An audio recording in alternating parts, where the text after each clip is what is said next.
वेगळे रंग आयुष्याचे भाग 16. शर्व अमूच्या मागे येऊन कारच्या ड्रायव्हिंग सीटवर बसतो. माझं घर आलं की उठवा हं मला, झोपते मी, अमू म्हणाली. शर्व काही बोलणार तोच मॅडम डोळे बंद करून झोपल्या, पण त्याने फक्त मान हलवली. शर्व शांततेत ड्रायव्हिंग करत असतो. खरं तर त्याला तिला निशिकांतबद्दल बोलायचं होतं, पण ती तर काहीच बोलू न देता झोपून गेली. तो अधूनमधून अमूकडे पाहून गालातच हसत असतो. तिचं घर येतं तसं शर्व अमूला उठवतो. अमेया, उठतेस का? तुझं घर आलं, शर्व म्हणाला. हो, thanks, bye, good night, Amu. Yeah, but अजून आदी आणि शुभ्रा आले नाहीये, तर ते येतील तोपर्यंत कंपनी मिळाली असती तर. शर्व, मला नाही जमणार, गुड नाईट, असं बोलून अमू आतमध्ये निघून गेली. शर्व तिच्याकडे पाहतच राहिला. तो विचार करू लागला, अशी काय ही, माझ्याशी व्यवस्थित बोलत पण नाही. तो ती गेली तिकडे बघतच राहिला. नाही म्हटलं तरी शर्वला वाईट वाटलं अमूचं वागणं बघून. त्याचा चेहरा उतरून गेला होता. शर्व विचारात असतानाच आदी आणि शुभ्रा आलेत. त्याला तिथं असं बघून ते दोघं त्यांच्याजवळ आले. भाई, ए भाई, काय झालं? असं का थांबला इथे? आणि अमू कुठे आहे? आदी म्हणाला. ती गेली आत. चल आपण पण निघूया. तू कार ड्राईव्ह कर. Bye Shubhra, good night. Bye, good night. Sharva कारमध्ये निघून जातो. आदी पण शुभ्राला आत जायला सांगतो आणि गुड नाईट बोलून कारमध्ये येतो. शुभ्रा घराच्या आत जाते तसं आदित्य कार सुरू करतो. रस्त्यात पण शर्व काहीच बोलत नाही. त्याच्याच विचारात असतो. मग आदित्य पण त्याला काहीच बोलत नाही. घरी आल्यानंतर, भाई काय झालाय? जरा वेळापूर्वी तर खुश होतास, अचानक काय झालं? अमूसोबत काही झालं का? काही होण्यासाठी आधी बोलावं लागतं. आधी ती माझ्याशी साधं बोलायला पण तयार नाहीये. एक विचारू तुला आधी? अगदी खरं उत्तर द्यायचं, तुला जे वाटतं ते. शर्व, हो बोल ना भाई. मी हे लग्न करणं खरंच गरजेचं आहे का रे? म्हणजे बघ ना, मला जरी अमेया आवडली असली तरी तिला माझ्यात काहीच इंटरेस्ट नाहीये. मग तिच्या मनाविरुद्ध लग्न करणं मला नाही पटत, शर्व म्हणाला. पण भाई, लग्न तिच्याच इच्छेने होत आहे. इनफॅक्ट आम्ही तयार नव्हतो तर तिनेच आम्हाला तयार केलं या लग्नासाठी. आणि तुला काय माहिती तिला तुझ्यात इंटरेस्ट नाहीये ते? लहान आहे भाई ती, तुला तिला वेळ द्यावा लागेल, आदी म्हणाला. हो मान्य आहे मला, लहान आहे ती, पण यार ॲटलिस्ट नॉर्मल तर बोलूच शकते ना ती माझ्याशी. मला खरंच वाटतंय की तिला माझ्याशी लग्न नाही करायचं आहे. मी सकाळीच निघून जाईल इथून, म्हणजे तुझ्या लग्नात काही प्रॉब्लेम नाही येणार, शर्व म्हणाला. अरे भाई, काही काय बोलतोय? असं काही नाहीये. मी सांगतोय तुला. हा आज थोडी जास्तच रूढ वागली ती, पण तिचा मूड खराब असेल. मुडी आहे ती खूप. नवरा म्हणून तुला सांभाळून घ्यावे लागेल तिला नेहमीच. मला सर्व मान्य आहे यार, पण ओके, तुला वाटतं ना ती मनाविरुद्ध लग्न करते आहे, तर तुझ्या समोरच विचारतो तिला, मग कळेल तुला. आधी असं बोलून अमूला कॉल करतो. 2 वेळा रिंग होते पण ती काही फोन उचलत नाही. शेवटी आधी शुभ्राला कॉल करतो. ती कॉल रिसीव्ह करते. हॅलो, आधी पोहोचलेत का घरी? शुभ्रा, हो मगाशीच पोहोचलो. बरं शुभ, ऐक ना, अमूला दे ना फोन, तिच्याशी महत्वाचे बोलायचे आहे, आदी म्हणाला. अरे ती तर झोपली आहे, सकाळी बोल, आता उठणार नाही ती. शुभ्रा, अगं आताच बोलायचं आहे, प्लीज उठव तिला. आदी, आधी काय झालंय? एवढ्या टेन्शनमध्ये का आहे? शुभ्रा, शुभ यार, भाईला असं वाटतंय की अमू हे लग्न तिच्या मनाविरुद्ध करते, म्हणून तो लग्नाला नकार देऊन सकाळी इथून जायचं म्हणतोय, आदी म्हणाला. काय? अरे पण असं नाहीये ना, अमू तर स्वतः तयार झाली लग्नाला. तू सांगितलं नाही भाईला? शुभ्रा, अरे सांगितलं न, पण तो ऐकायला तयार नाहीये, म्हणून अमूला उठव, तिच्या तोंडून ऐकून तरी त्याचा विश्वास बसेल, आदी म्हणाला. ओके, मी उठवते तिला. अमू, ए अमू उठ, शुभ्रा म्हणाली. अमू झोपेत होती. अगं उठ ग बाई. शुभ्रा तिला जोरात हलवते. अमू उठ जरा वेळ, मग परत झोप. एवढ्या लवकर झाली पण सकाळ? मला नाही उठायचं. अमू, अगं पिल्लू, सकाळ नाही झाली आहे. आधीला बोलायचं आहे तुझ्याशी आत्ताच, महत्वाचे आहे, उठ.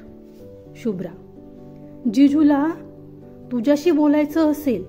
तू चुकीचं ऐकलं वाटतं. तू बोल, मला झोपू दे.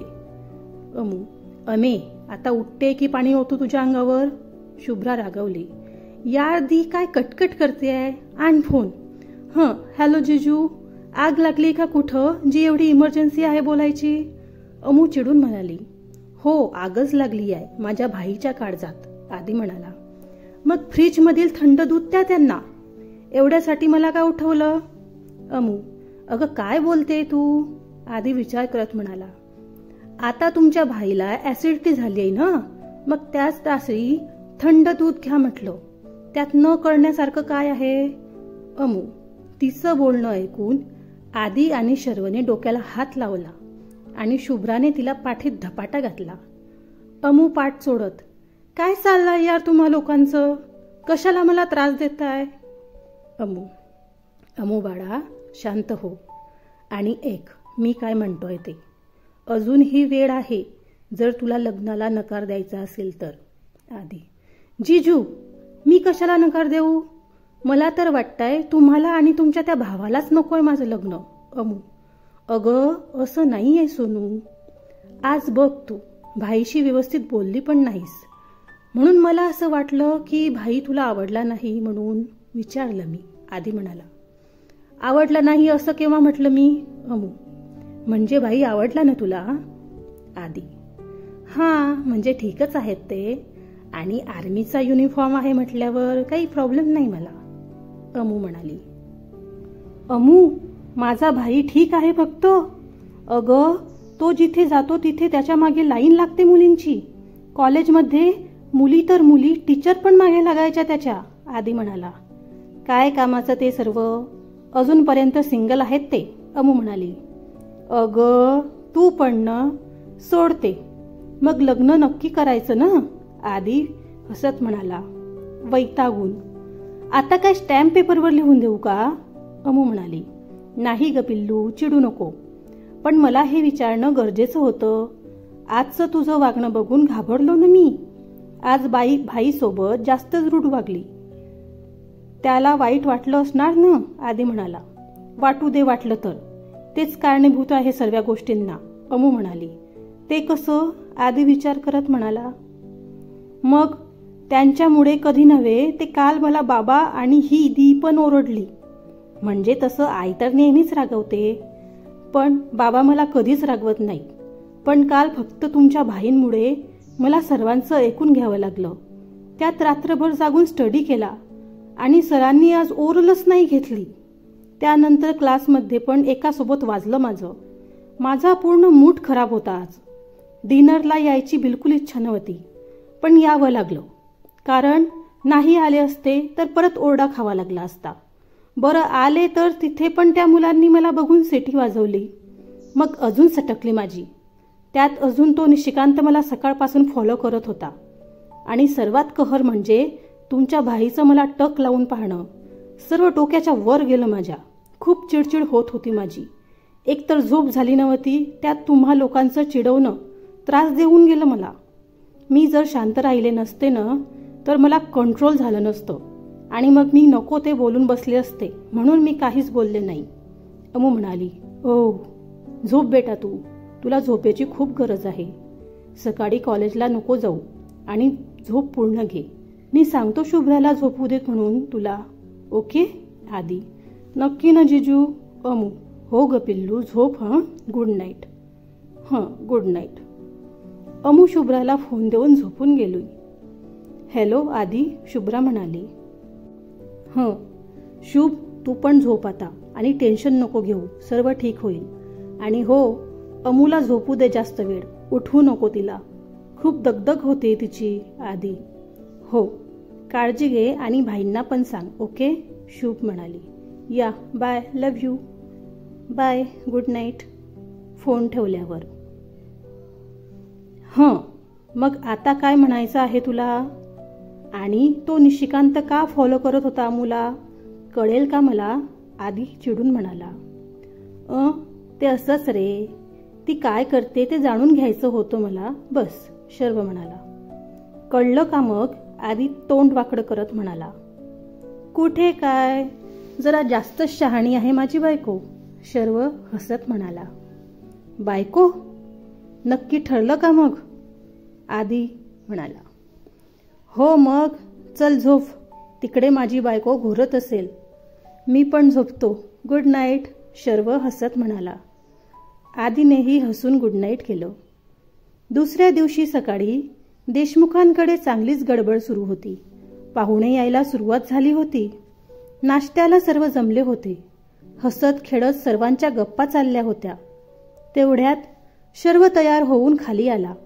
त्याला पाहून त्याची चुलत बहीण प्राची धावत येऊन त्याला बिलगली. शर्व भाई, किती वर्षांनी भेटतोय, तू तर आम्हाला विसरूनच गेलाय. प्राची. शर्वने तिला बाजूला केलं आणि तिला पाहू लागला. मॉम, शर्व म्हणाला. अरे, ओळखलं नाही का तू तिला? प्राची आहे ना ती, यशवंत काकांची मुलगी, अवंतिका म्हणाली. भाई, खरंच ओळखलं नाही तुम्हाला? प्राची नाराज होऊन म्हणाली. अगं, 10-11 वर्षांनी बघतोय तो तुला. तो इथून गेला तेव्हा तू एवढीशी तर होती. किती बदलली आहेस तू तेव्हापासून. मग कसा ओळखणार तो तुला? आदी म्हणाला. हो ग प्राचू, खरंच ओळखलं नाही मी तुला. खूप चेंज झालाय तुझ्यात, शर्व. ओके, याला ओळखलं का तू? प्राचीने विचारलं. हो, हा वैभव ना, शर्व म्हणाला. हो, आणि ही अंजू वहिनी, वैभव दादाची बायको. प्राचीने ओळख करून दिली. ओ, हॅलो वहिनी. वैभवला मिठी मारत, कॉंग्रॅच्युलेशन यार, कारण अंजू प्रेग्नेंट आहे म्हणून. आणि काका आणि कुणाल, वैभवचा लहान भाऊ, जो प्राचीहून मोठा आहे, नाही आलेत का? शर्व म्हणाला. थँक्स शर्व, तू कसा आहेस? बाबांना काम होतं म्हणून ते लग्नाच्या दिवशी येणार आहेत, आणि कुणाल तर आउट ऑफ कंट्री आहे. आता तू किती दिवस आहेस इकडे? वैभवने विचारलं. ओके, मी मस्त आहे. लग्न झालं की जाईल दुसऱ्या दिवशी, शर्वने सांगितलं. एवढी काय घाई आहे तुला जायची? आणि आपल्याकडे काय कमी आहे जे ही नोकरी करतो तू? दे सोडून आणि इथेच राहा मस्त. माधुरी, प्राची आणि वैभवची आई म्हणाली. त्याचं काय आहे ना काकी, मला काही कमी आहे म्हणून मी नोकरी नाही करत. आर्मी जॉईन करणं स्वप्न होतं माझं, आणि मी माझं स्वप्नच पूर्ण करतोय, आणि ते सोडण्याचा प्रश्नच नाहीये, शर्व म्हणाला. निदान लग्न तरी कर मग, तुझ्या लहान भावाचं लग्न होत आहे आता तर, माधुरी तोंड वाकडं करत म्हणाली. माधुरी, जरा शांत बसते का? शर्व, तू नाश्ता कर आणि आदित्य सोबत जाऊन थोडीफार शॉपिंग करून घे. अवंतिका. वाव, शॉपिंग, मला पण यायचं. भाई, मी पण येते तुमच्या सोबत. ए अंजू वहिनी, तू पण चल ना. आपण जाऊया सर्व सोबत, प्राची म्हणाली. हो चल ना, जाऊया. वैभव, तू पण चल, शर्व म्हणाला. नको, मला काम आहेत. वैभव. चल रे दादा, कामं तर नेहमीच असतात. वहिनी सोबत तेवढाच टाइम मिळेल तुला. आदित्य. मला काही इंटरेस्ट नाहीये, तुम्ही जा. वैभव. वैभवचं बोलणं ऐकून अंजूचा चेहरा पडला. हे अवंतिकाच्या लक्षात आलं. वैभव, तू पण जा रे, नाही काय म्हणतोय? चला पटापट नाश्ता करा आणि जा सर्व, अवंतिका म्हणाल्या. ओके, सर्वांनी होकार दिला. शर्व, आदित्य, प्राची, वैभव आणि अंजू असे सर्वजण शॉपिंग करायला मॉलमध्ये गेले. प्राची, तू आणि वहिनी तुमची शॉपिंग करून घ्या, आम्ही आमची करतो. तेवढाच वेळ कमी लागेल, आदित्य हसून म्हणाला. हो, पण बिल मात्र तुम्हीच द्यायचं आमचं. प्राची. हो ग बाई, जा आता, आदीने म्हटलं. काही वेळात त्यांची शॉपिंग होते. ते सर्व एकत्र येतात. वैभवचं लक्ष ना शॉपिंगमध्ये होतं ना अंजूकडे. त्याचं सारखं फोनवर बोलणं सुरू होतं. आदी दादा, चल, शॉपिंग तर झाली, आता भूक लागली मला, चला काहीतरी खाऊया, प्राची म्हणाली. हो, मला पण भूक लागली आहे, अंजू म्हणाली. हो हो, जाऊया. तोच आधीचा मोबाईल रिंग होतो. तुम्ही सर्व जा खाली, मी आलोच 5 मिनिटात, इम्पॉर्टंट आहे कॉल, आदी म्हणाला. शुभ्राचा असणार कॉल. हो ना आदी, शर्व हसत म्हणाला, हो. आदी जरा लाजून म्हणाला, चला, तो काही लवकर येत नाही, आपणच जाऊन येऊ. शर्व, ए थांब, वहिनी, ते बघ काय सुंदर बॅग आहे, चल न बघूया. प्राची म्हणाली. प्राचू, माझ्याच्याने उभं नाही राहिलं जाणार, थकायला झालाय खूप. अंजू म्हणाली, ओ तू बस मग कुठे तरी. प्राची म्हणाली, फूड कोर्टला जाऊन बसू ना. अंजू, मग एक काम कर ना वैभव दादा, तू वहिनीला घेऊन खाली कॅफेत जा. शर्व भाई आणि मी जाऊन बॅग बघतो, चालेल ना भाई. प्राची म्हणाली, चल. शर्व, अहो चला ना खाली जाऊया. अंजू, तू जा, मला इम्पॉर्टंट कॉल आहे, मी नंतर येतो. वैभव असं बोलून फोनवर बोलायला लागतो. जरा वेळ थांबून, अहो चला ना, मला चक्कर येते, इथे बसायला पण नाही आहे, एक्सलेटरवर मला भीती पण वाटते आहे. अंजू म्हणाली, जा सांगितलं ना, आणि एवढंच त्रास होतो तर नाही यायचं ना, मी नव्हतं म्हटलं तुला ये म्हणून. असं बोलून वैभवने तिचा पकडलेला हात झटकला आणि लांब जाऊन बोलायला लागला. वैभवच्या हात झटकण्याने अंजूचा तोल जायला लागला आणि ती एक्सलेटरवर पडणार तोच एक मुलगी तिला पटकन मागे ओढून घेते. अहो दी, सांभाळा स्वतःला, हे पाणी प्या, पडल्या असत्या तर केवढ्यात गेलं असतं. आणि ते तुमच्या सोबत होते त्यांनीच ढकललं ना तुम्हाला, ती मुलगी म्हणाली. हो ठीक आहे, मी हजबंड आहेत ते माझे. हाय, माझं नाव अंजू देशमुख. थँक्यू, तुझ्यामुळे मी आणि माझं बाळ सेफ आहे. अंजूच्या डोळ्यात पाणी होतं. ओ हाय, मी अमेया महाजन, आणि थँक्स म्हणण्याची काही गरज नाही आहे. दी म्हटलं ना मी तुम्हाला, मग लहान बहिणीला थँक्स म्हणायची गरज नसते. अमेया स्माईल करत म्हणाली. खूप गोड आहेस तू, माझं बाळपण तुझ्यासारखंच हवं मला. अंजू म्हणाली. हो मग, मावशी आहे ना मी त्याची, मग माझ्यासारखंच होईल ते. बरं, ही चॉकलेट खा, बाबूला भूक लागली असेल ना. अमू हसत म्हणाली. हो लागली तर आहेच. अंजू, खा मग, मी आलेच जरा बाबूच्या बाबांना भेटून. अमू म्हणाली. अगं पण. अंजू, डोंट वरी, आलेच मी.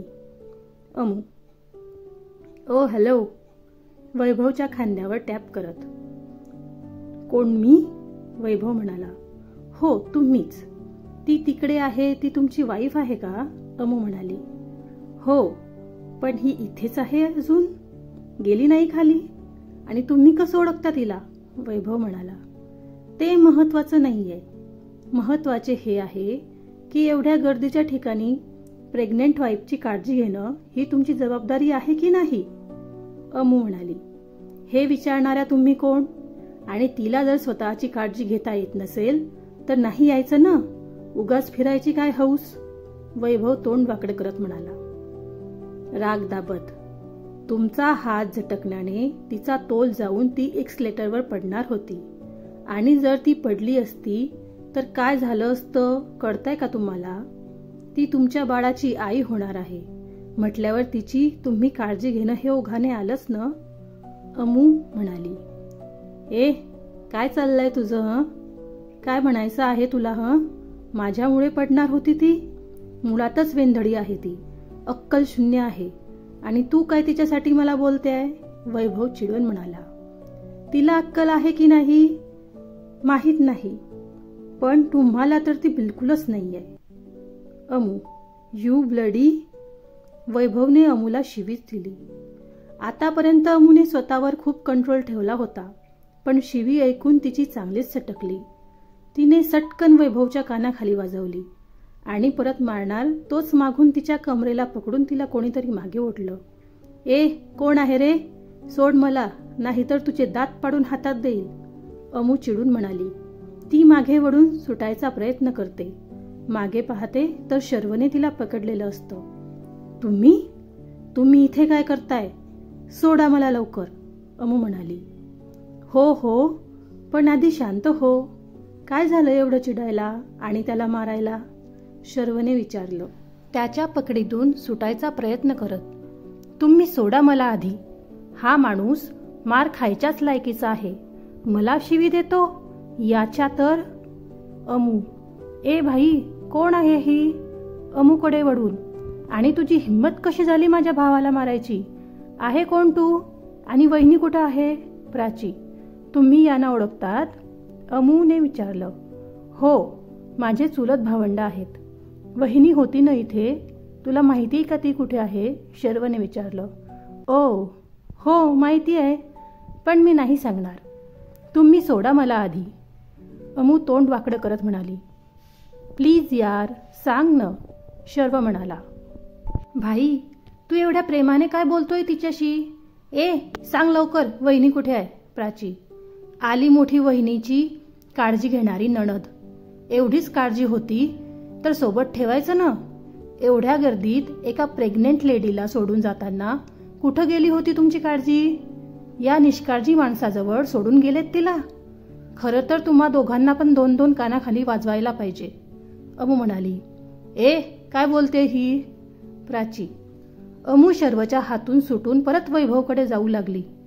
तिला पाहून वैभव घाबरून 2 पावलं मागे सरकला. तुमची वहिनी कुठे आहे या तुमच्या भावाला विचारा. काय म्हणत होते तुम्ही मला?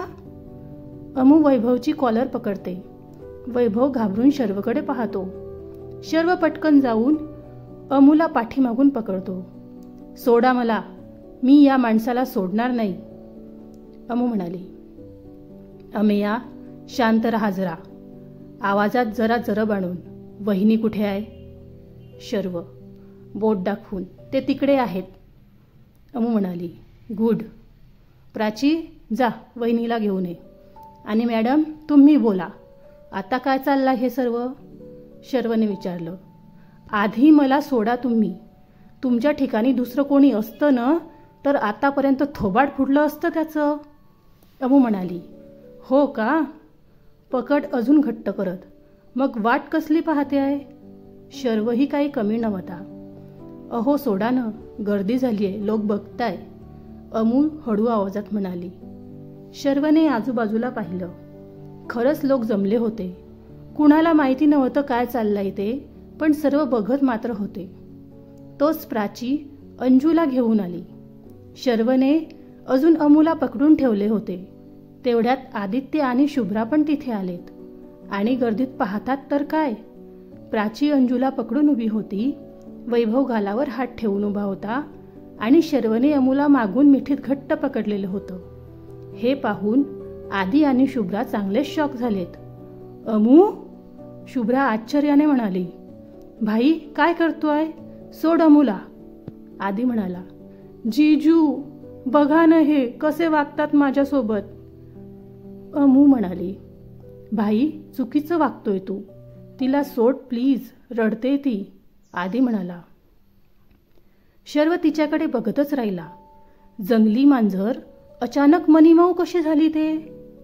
शर्वची पकड सैल झाली तसं अमूने त्याच्या हाताला जोरात चावा घेतला आणि धावतच आदी आणि शुभ्राच्या मागे लपली. अगं आई ग, ए मूर्ख, चावते काय? हा हा, किती जोरात चावलंस, वडच उमटवलेत. शर्व म्हणाला.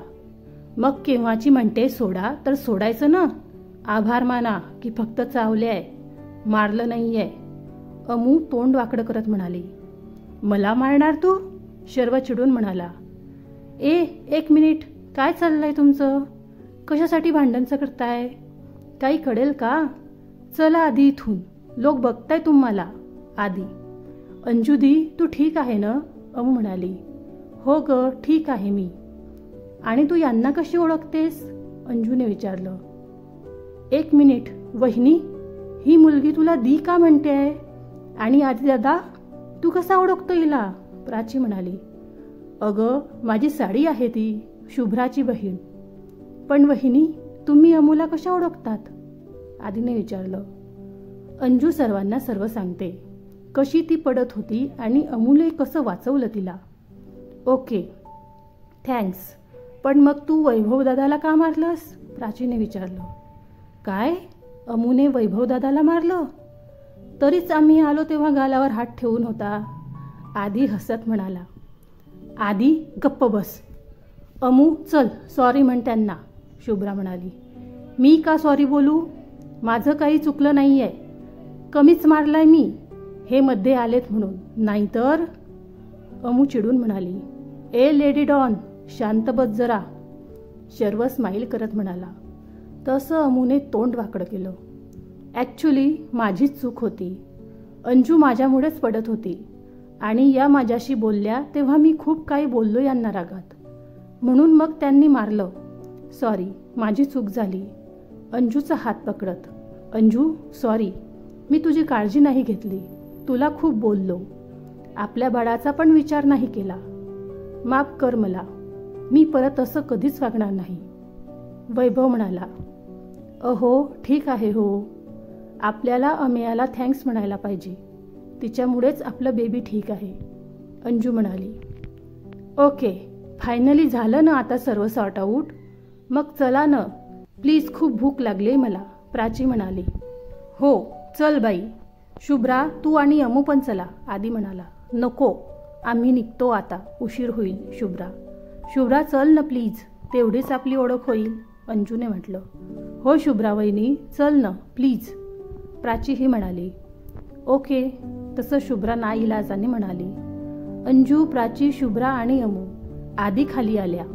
त्या गेल्यावर, आदी ही फुलनदेवी खरंच तुझी सक्की साडी आहे? वैभवनं विचारलं. हो रे दादा, पण काय झालं, असं का विचारतोय? आदी म्हणाला. अरे खतरनाक आहे खूप. गालाला हात लावत. पूर्ण जबडा हलवून टाकला माझा. सांभाळून राहा तू, म्हणजे दोघं बहिणी सेम असल्या म्हणजे तुझं काही खरं नाही. वैभव हसत म्हणाला. नाही रे, शुभ्रा खूपच शांत आहे. ती मुंगीला पण नाही मारू शकत, आधीही हसत म्हणाला. मग ठीक आहे. मला तर तुझ्या साडीच्या होणाऱ्या नवऱ्याचं वाईट वाटतंय. बिचाऱ्याचं कसं होईल? जरा काही झालं की त्याला मार पडत जाईल. बिचारा वयाच्या आधीच दात पाडून म्हातारा होईल, वैभव मोठ्याने हसत म्हणाला. वैभवचं बोलणं ऐकून आधी खो खो हसायला लागला. मात्र शर्वचा चेहरा चांगलाच पडला. पुढची गंमत जम्मत वाचायला आवडेल ना तुम्हाला? स्टोरी आवडते की नाही ते नक्की कळवा. लाईक करा आणि सबस्क्राईब करायला विसरू नका. धन्यवाद.